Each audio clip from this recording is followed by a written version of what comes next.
तर नमस्कार मित्रांनो आज आपण सांगोला तालुक्यातील लक्ष्मीनगर या ठिकाणी आलो आहे। तुम्ही माझ्या पाठीमागे पाहताय की ही आहे केशर आंब्याची अशी अतिशय सुंदर ही बाग फुलवलेली आहे। या बागेचे मालक आपल्या सोबत आहेत। प्रथमतः तुमचं नाव सांगा काय? चंद्रकांत दिनकर नरळे।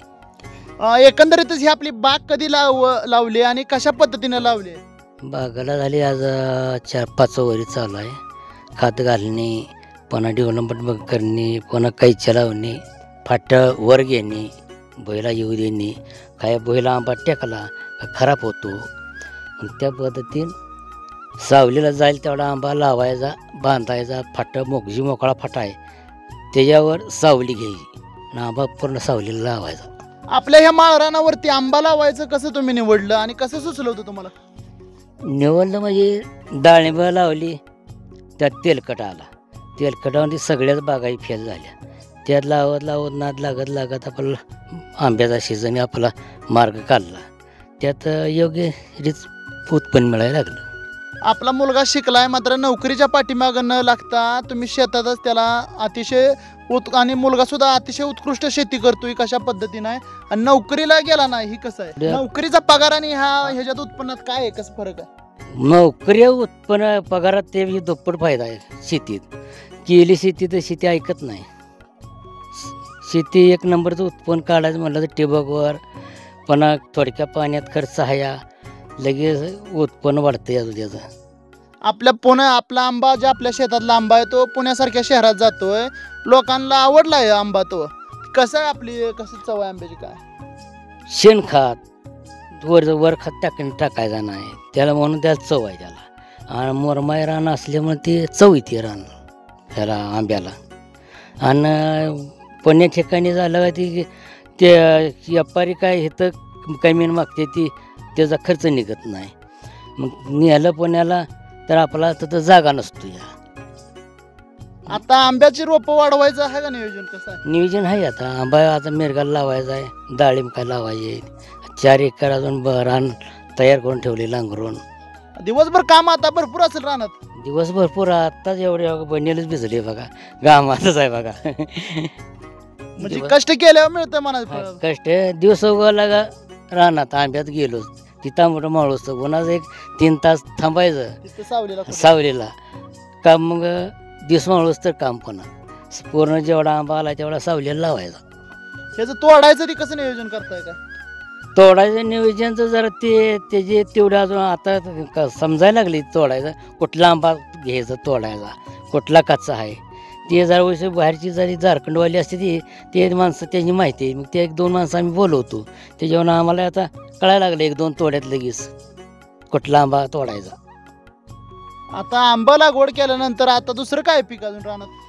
आता ऊस एक आहे 3-3.5 एकर, ती बी टिबकवर जाय थोडक्या पाण्यावर, रोज एका तुकड्या 2 तास पाणी सोडलं का जैबी उरते, नाही तर त्याला जवळजवळ हायस वाट्यानं भिजवायला त्याला पाणी भरपूर लागते आणि पाणी काय हिरीत नसते एवढं लई।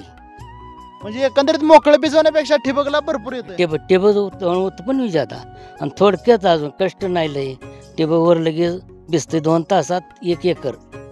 मग असं भिजवायला 1 एकर भिजवायला 12 तास लागते, 12 तास त्यात अजून घोटाळा, मग ती 2 बी लागते दिवस आणि 3 बी दिवस लागते 1 एकर भिजवायला, आणि टेबकवर 2 तासात 1 एकर। आपल्या मुलाचं कष्ट कसं आता आंब्यात बघतोय, कारण पेट्या इथं आडतीला आंबा लावायचा, मार्केटला न्यायचं गाडी करून, ही कसं आहे त्याचं कष्ट? ही माहिती कशी ही बघत ही हुशार शिक्षण असल्यामुळे ती हुशार माहिती झाली, त्यामुळे ती मोहर मार्केट न्यायला लागला। मग जे शाळा नाही ते मोहर अनुभव नसतो त्याचा, मग माणूस कसं फिरलं तरी जरा जमतंय ना, घर सोडणं मी घरचंच काम करत बसतोय, बाहेरचा अनुभव काय नसतो, जेवढं बाहेर फिरेल तेवढा अनुभव जादा। पाहिलं की अतिशय सुंदर असं या केशर आंब्याची बाग फुलवलेली आहे आणि यांच्या मुलानं नोकरीच्या पाठीमागं न लागता स्वतःचा असा उद्योग हा उभा केलेला आहे। स्वतःच्या शेतीत कष्ट करून आपल्या शेतीतील माल थेट पुण्यासारख्या शहरात जाऊन अतिशय योग्य दर प्राप्त केलेला आहे। नमस्कार, माझं नाव सोमनाथ चंद्रकांत नरळे, गाव आहे आपलं लक्ष्मीनगर आहे, सांगोला तालुक्यामध्ये आहे। एकंदरीतच ही आपली केशर आंब्याची बाग आहे, ही कशा पद्धतीने फुलवली आणि ही किती क्षेत्र आहे? आता आपले हे केशर आंबा व्हरायटी आहे, याची लागवड आपण 2 जुलै 2020 मध्ये केलेली आहे आणि क्षेत्र ह्याचं 45 गुंठ आहे. 900 रोपांची संख्या आहे. एकंदरीतच हे जी लागवड करत असताना आतापर्यंत किती ह्याचं तोड झालं? आत्ता हा तिसरा तोडा आहे माझा. 5 वर्षामध्ये हा तिसरा तोडा होतोय. 5 वर्ष कंप्लीट होतात 2 जुलैला आणि तिसरा तोडा होतोय माझा. 2 तोडं कंप्लीट झालेले ऑलरेडी. ही बाग करत असताना तुमचं शिक्षण सुद्धा भरपूर झालेलं आहे. नोकरीच्या पाठीमागं न लागता प्रथमतः तुम्ही शेती हा व्यवसाय कसा निवडला? सुरुवातीला मी पुण्यामध्ये छोटासा व्यवसाय होता माझा, पण लॉकडाऊनमुळं मला गावाला यावं लागलं आणि गावाला आल्यानंतर पाऊस झालेला सुरुवातीला लॉकडाऊनमध्ये. त्यामध्ये फळबाग लागवड केली आणि फळबाग लागवड केल्यानंतर त्यात आवड निर्माण होत गेली. त्यामुळे आता पूर्ण वेळ मी आपल्या शेतीमध्येच रमलेलो आहे आणि शेतीमधून चांगलं उत्पन्न भेटत गेलं मला. 3ऱ्या वर्षापासून मला आंब्याचं उत्पन्न चांगलं भेटत गेलं. पहिल्या वर्षी मला 7 टन उत्पन्न भेटलं. 2ऱ्या वर्षी पाठीमागच्या वर्षी मी 11 टन भेटलं आणि ह्या वर्षी कमीत कमी 15 ते 20 टन उत्पन्न आपल्याला अपेक्षित आहे या बागेतून. माळरानावरती आंब्याची बाग तुम्ही फुलवली आहे. एकंदरीतच ही लागवड करत असताना कशा पद्धतीने लागवड केली ह्या रोपांची? सगळ्या सुरुवातीला आपण हे पूर्ण माळरान आहे, एकदम म्हणजे मुरमाड एकदम हलक्या प्रतीचं रान आहे. तर ह्या रानामध्ये आपण सुरुवातीला आखणी केली. 12 फुटावरती लाईनी ओळी आखल्या आणि 12 बाय 5 वरती लागवड केलेली आहे. ना एक सिंगल पलटीचा नांगरचा चर मारलेला आहे आणि त्यामध्ये रोपाची 5 फुटावरती लागवड केलेली आहे. एकंदरीतच आता ह्या प्रत्येक रोपाला फळ किती आहे अंदाजे तुमच्या? आत्ता सरासरी 30 किलो एका झाडाला ॲव्हरेज आहे. आम्ही पाहिलं की तुमचं मागाशीच म्हणजे आंब्याचं हार्वेस्टिंग सुरू होतं. तुम्ही स्वतः माल तोडताय आणि स्वतः बाजारपेठेत नेऊन विकताय. ही कल्पना कशी आहे? हो, आत्ता सध्या काय झालेलं आहे, माल एवढा आंबा उत्पादन आहे पण चांगलं ग्राहकांपर्यंत आंबा पोचवत नाही. तर आपण स्वतः चांगला पाड आलेला नैसर्गिक पद्धतीने तो उतरवून चांगल्या नैसर्गिक पद्धतीने पिकवून तो आपण ग्राहकापर्यंत पुणे, कोल्हापूर असेल, सांगोला असेल या ठिकाणी आपण विक्रीसाठी उपलब्ध करत आहे. इथल्या बाजारपेठेत आणि पुण्यासारख्या मुंबईसारख्या बाजारपेठेत कशी मागणी आहे? पुण्यासारख्या बाजारपेठेत अशी चांगली ग्राहक आहेत की त्यांना चांगल्या पद्धतीचा माल पोचवायचा आहे, फक्त तिथपर्यंत आपल्याला पोचायचं आहे. तिथे एवढी मागणी आहे की चांगल्या दरामध्ये आपल्याला खूप भरपूर मागणी आहे आपल्याकडे आणि चांगल्या माल आपला एकदम चवीला अतिशय गोड असल्यामुळे आंबा सांगोलच्या ह्या मातीचा गुणधर्मच आहे. इथलं डाळिंब असो, आंबा असो, कुठलाही फळबाग असो, त्याला इतकी चव आहे. त्याची मागणी पुण्यामध्ये अक्षरशः ग्राहक लोक वेटिंगवर आहेत. कॉल करून ऑर्डर टाकतात की आम्हाला 5 पेटी पाहिजे, 10 पेटी पाहिजे. एकदा जर एक जण 1 पेटी आंबा जर घेतला तर ते अख्ख्या सीझनला 100% 10 ते 20 पेटी ऑर्डर करतोय. म्हणजे एवढं आपल्या केशर जातीची चांगली चव आहे आपल्या सांगोल्या मातीमध्ये. आपली ही वाहतूक व्यवस्था कशी असते आणि आंबा काढल्यानंतर ह्याची प्रोसेस कशी असते पिकवायची? आपण सुरुवातीला चांगला पाड आलेला आंबा कट करून घेतो. आपण काही मजूर पण लावतो. एकटा म्हणजे घरी शक्य नाही एवढा माल उतरणं. 1 टन साधारण एका वेळेस माल निघतोय. तर त्यासाठी मजूर लावून चांगला पाड आलेला आंबा उतरून घ्यायचा. तो आंबा काढल्यानंतर व्यवस्थित क्रेटमध्ये भरून घरी आडी लावायची पिकण्यासाठी आणि तो चांगला एक 5-7 दिवसांनी पिकल्यानंतर तो आंबा बॉक्स पॅकिंग करून मार्केटमध्ये घेऊन जायचा. तर आपण त्यासाठी स्वतःचं एक छोटंसं वाहन आहे, डमडम आहे. त्यामध्ये आपण हा माल घेऊन पुण्याच्या ठिकाणी आपण विक्रीसाठी घेऊन जातोय स्वतः. विकाय तर आपण आंबा नेतोय, मात्र हे आंब्याचं आपण हार्वेस्टिंग करतोय. या आंब्याच्या झाडाचं अंतर बघितलं तर एकदम जवळ आहे आणि झाडांची संख्या सुद्धा जास्त आहे. ही कशी आहे? आता सुरुवातीला लागवड करताना आपण असं यूट्यूबवरती माहिती बघून शेतकऱ्यांच्या बागेला भेटी देऊन लागवड केलेली आहे. तर ही अतिघन म्हणून लागवड आहे. 12 बाय 5 वरती 2 ओळीतलं अंतर 12 फूट आणि 2 झाडामधलं अंतर 5 फूट. तर ह्यामध्ये काय होतं, थोडी काळजी घ्यावी लागते पण उत्पन्न कमी क्षेत्रामध्ये जादा उत्पन्न आपल्याला भेटून जातं. याचा आपल्याला फायदा आहे अतिघन लागवडीचा आणि उत्पन्न कमी क्षेत्रामध्ये जादा उत्पन्न भेटते. आणि असं जास्त लावलं तर क्षेत्र जादा गुंतलं जातं आणि उत्पन्न कमी भेटतं. फक्त याची काळजी थोडी जास्त घ्यावं लागते.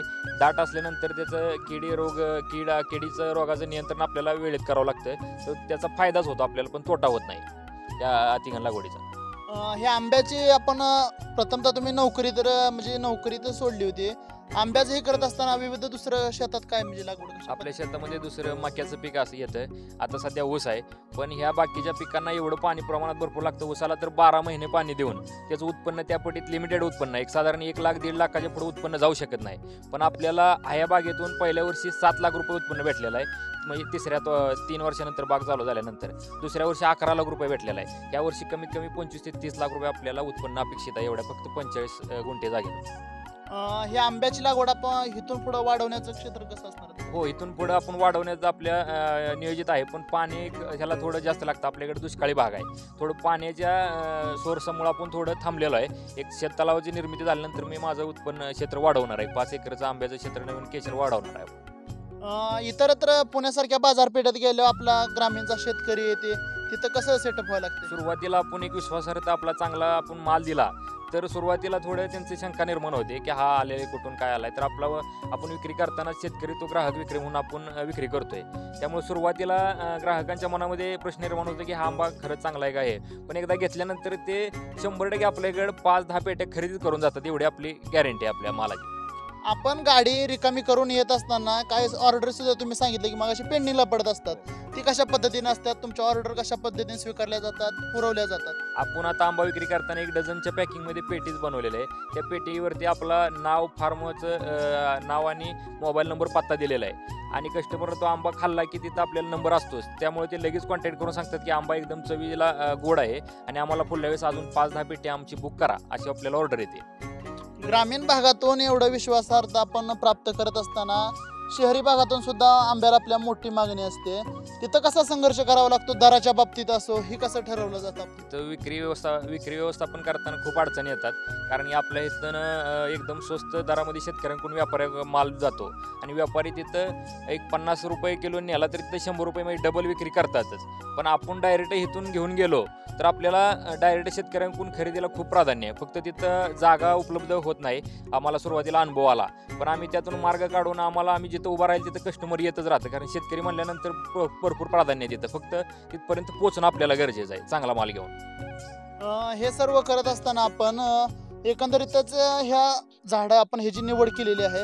मात्र इतरत्र शेतकऱ्यांना तुम्ही काय सांगू शकाल? आणि विद्यार्थी सुद्धा नोकरीच्या पाठीमागे धावत असतात, पुण्यासारख्या किंवा मुंबईसारख्या शहरात 10,000, 20,000, 15,000 रुपयावर काम करत असतात, शेतीला एक बगल देत असतात, ही कसं सांगू शकाल? आपण आता पाहिलं तर शेतीला एवढं खूप महत्त्व प्राप्त झालेलं आहे की किती जरी उत्पन्न आपण शेतीतून कुठलेही म्हणजे फळबाग असो किंवा धान्य पिकं असो घेतलं तर कमी पडत चाललेलं आहे. मग ह्याला चांगल्या प्रकारे आपण जर उत्पन्न घेतलं नवीन पद्धतीनं, कुठल्याही नोकरीच्या पाठीमागे न लागता, तर आपण भरपूर ह्यातून इन्कम म्हणजे मिळू शकतो आपल्याला.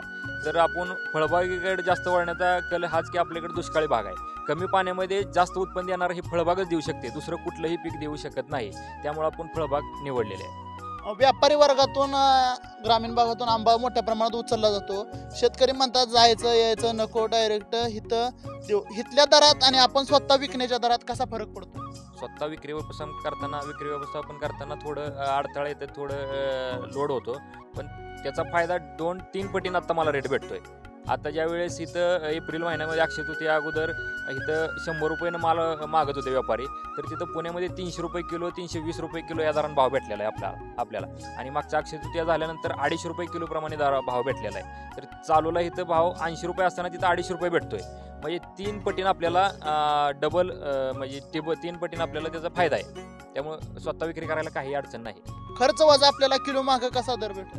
खर्च वजा मागच्या 1 टन तोड्याला मला खर्च वजा आता 300 रुपये नफा भेटलेला आहे 1 किलोला. आणि आता मे महिन्यामध्ये मागच्या 4 दिवसामध्ये मला 250 रुपये नफा भेटलेला आहे किलो मागं. सरासरी पुढं तर दराचा असो, मालाचा आवक तर जास्त झाली बाजारपेठेत, तर सरासरी आपल्याला दर किती भेटू शकत? सरासरी 200 रुपये आपल्याला आंब्याचा दर 200 रुपयाच्या खाली सिटीमध्ये येत नाही. पुणे, मुंबई, कोल्हापूर सारख्या ठिकाणी 200 रुपयाच्या खाली दर येत नाही. चांगल्या मालाला चांगला भाव आहे. आपलं तर उत्पन्न फक्त बघायला गेलं तर 25 ते 15 ते 20 टन आहे. 15 ते 20 टन आपण माल पुण्यामध्ये एवढी मागणी आहे की तेवढं त्यांना सप्लायच करू शकत नाही. आपल्याला खूप कमी लोकांपर्यंत जातोय आणि तेवढी मागणी आपण पूर्ण करून आपले फायदा करून घेऊ शकतो आपण. एकंदरीतच तुम्ही जो हा पर्याय निवडलाय तो इतरत्र शेतकऱ्यांनी निवडावा आणि कशा पद्धतीने त्यांना मार्गदर्शन कराल? नवीन शेतकऱ्यांनी उतरतानामध्ये पहिली गोष्ट पाणी कमतरता असल्यामुळे ठिबक सिंचन करावं आणि जास्तीत जास्त कमी पाणी लागणारं डाळिंब असो, आंबा असो, पेरू असो, कुठलीही फळबाग लागवड त्यातून जास्त आपल्याला नफा भेटतोय. त्यामुळे ऊस, मका ह्या गोष्टीला थोडं जास्त पाणी लागतं, तर त्याच्याकडनं वळता फळबागेकडं सगळ्यांनी वळणं गरजेचं आहे. आणि निसर्गाचा एक जो समतोल आहे, फळबाग लागवड करून राखणं खूप गरजेचं आहे. ह्या आंबा पिकासाठी मनुष्यबळ कसं लागतं आणि एकंदरीत एकरी खर्च किती आलाय सध्या तुम्हाला? सुरुवातीला आंबा आता कटिंग करून झाल्या म्हणजे आंबा तोडा पूर्ण झाल्यानंतर सुरुवातीला बागेची जास्त फांद्या अस्ताव्यस्त वाढलेल्या विरळणे करणे आणि कट करणे, त्यानंतर झाडाला शेणखत, गांडूळ खत घालून घेणे. त्याच्या व्यतिरिक्त कुठलंही जास्त खर्च नाही. एकदा हा खर्च झाला की त्याला मनुष्यबळ भेटतं. छाटणी करण्यासाठी असे तज्ज्ञ भेटतात, छाटणी म्हणजे विरळणी करण्यासाठी. त्याच्यानंतर शेणखत घालण्यासाठी आपल्याला मजूर भेटतात. त्यानंतर फक्त पावसाळ्यामध्ये कवळी पालवीला जपण्यासाठी कीड नियंत्रण करण्यासाठी आपल्याला थोडंसं रासायनिक 20% कीटकनाशक वापरावं लागतात. त्यानंतर मोहर चालू झाल्यानंतर भुरे आणि करपा ह्या रोगाला जपण्यासाठी जैविक नियंत्रण करणं गरजेचं आहे. एकदा फळाचं सेट झालं, फळ आंबा हा सुपारीच्या आकारात सेट झाला, त्यानंतर पूर्ण ऊन असते, उन्हाळ्यामध्ये येतो भाग जानेवारीपासून. तर कुठलाही पुन्हा खर्च नाही तिथून पुढं आपल्याला, पुन्हा डायरेक्ट काढणी करून आंबा हा मार्केटमध्ये पोहोचवणं, एवढंच आपल्याला करावं लागतं. खत व्यवस्थापन कशा पद्धतीनं, आता तुम्ही पाहिलं की प्रत्येक रोपाच्या बुडाखाली पाला दाबला, ही कशी पद्धत आहे? कारण खडकाळ रानावर पाण्याची समतोल राखण्यासाठी आपण उन्हाळ्यामध्ये झाडाचं पाणी कमी असेल तर झाडाच्या बुडामध्ये ऊसाच्या पाचटाचं आच्छादन करतो. त्याच्यामुळं पाण्याचं बाष्पीभवन न होता पाणी आपल्याला कमी प्रमाणात लागतं. तेच आच्छादन केलेलं पावसाळ्यामध्ये दोन्ही वेळेच्या मध्ये घेऊन रोटावेटरनं जमिनीत गाडलं जातं. तर त्या पालापाचोळा काढलेला फायदा आपल्याला असा होता की जमिनीमध्ये सेंद्रिय कर्ब एवढा वाढतो की हा आंबा पिकाला फक्त जमिनीत सेंद्रिय घटक पाहिजे, दुसरं कुठलंही रासायनिक खत टाकायची गरज नाही. हे क्षेत्रफळ आता वाढवण्याचा दृष्टिकोन कसा असणार आहे तुमचा? आता नवीन लागवड करताना आपण ही सुरुवातीला 12x5 केलेले अतिघन आहे. व्हरायटी कुठली असणार? केशरच आपल्या विद्यापीठाने शिफारस केलेलं आहे. आपलं पश्चिम महाराष्ट्र असेल, विदर्भ मराठवाडा असेल तर केशर जातीला हे विद्यापीठाने शिफारस केलेलं आहे. त्याची लागवड योग्य आहे आणि चवीला अतिशय आपल्या भागात ह्याला चव उतरते आंब्याला, की कुठलाही एखादा ग्राहकांनी खाल्ला तर ते पुन्हा केशरच आंबा मागणार. क्षेत्रफळ वाढवायचा कसा दृष्टिकोन असणार आता? एक नवीन 5 एकर लागवड क्षेत्रफळ मी नवीन करणार आहे आंब्याचे. आता त्याचाच आपल्याला भरपूर फायदा झाला आहे, त्यामुळे अजून 5 एकर क्षेत्र वाढवणार आहे आंब्याचा आपण. नवीन लागवड करत असताना एकरी किती खर्च येतो केशर आंब्यासाठी साधारण? आपल्या पद्धतीनं आपल्या भागात म्हणलं तर, आपल्या भागामध्ये म्हणलं तर 70,000 ते 1 लाख रुपयेपर्यंत ड्रीप, रोपांची संख्या, रोपांचा खर्च, मजूर, हा सर्व खर्च 2 वर्षापर्यंत आपल्याला 1 लाख रुपये येऊ शकतो फक्त एकरी. हे जे आंब्याचं आपण सगळं नियोजन बघताय, आता सध्या ह्याचं नियोजन तुमच्या घरचे सुद्धा बघते, ते कसं आहे? हो, आंबा लागवड केल्यापासून माझ्या आई वडिलांचं खूप मोठं याच्यामध्ये सहकार्य आहे. वेळोवेळी बारीक सारीक गोष्टी त्या म्हणजे मदत करत असतात बागेमध्ये. रोपांना पाणी लावणं, कॉक फिरवणं, ड्रिपवर असल्यामुळे पाणी कॉक फिरवणं. मी बाहेर असेल तर बागेमध्ये फेरफटका मारून बागेमध्ये कुठला रोग, किडीचा काय प्रादुर्भाव झालाय का याची माहिती घेणं हे खूप यांचं सहकार्य असतं आई वडिलांचं. आता सध्या पाणी व्यवस्थापन कशा पद्धतीने जातं आणि कोणतं साधन आहे पाण्यासाठी? आता आपल्या दोन्ही साईडला ड्रिपची लाईन आहेत, आपल्या इनलाईन आहेत झाडाच्या ओळीच्या. तर त्याला साधारण 4थ्या दिवशी आपण 4 ते 5 तास पाणी देतो आपण ड्रिपद्वारे. विहीर, बोर काय? आपल्याला विहीर आहेत, 2 विहीर आहेत आपल्या क्षेत्रामध्ये, तर त्याच्यातून वापर आपण पाण्यात करतो. तुम्ही पाहिलं की एकंदरीतच अगदी माळरानावरती केशर आंब्याची बाग फुलवलेली दिसून येते आणि नोकरीच्या पाठीमागं न लागता आपला स्वतःचा व्यवसाय निवडून त्याने एकदम स्थिर आणि मार्केटमध्ये सुद्धा यांचं नाव आता सध्या असलेलं आपण पाहायला मिळतंय. आमच्याशी बोलल्याबद्दल धन्यवाद. धन्यवाद.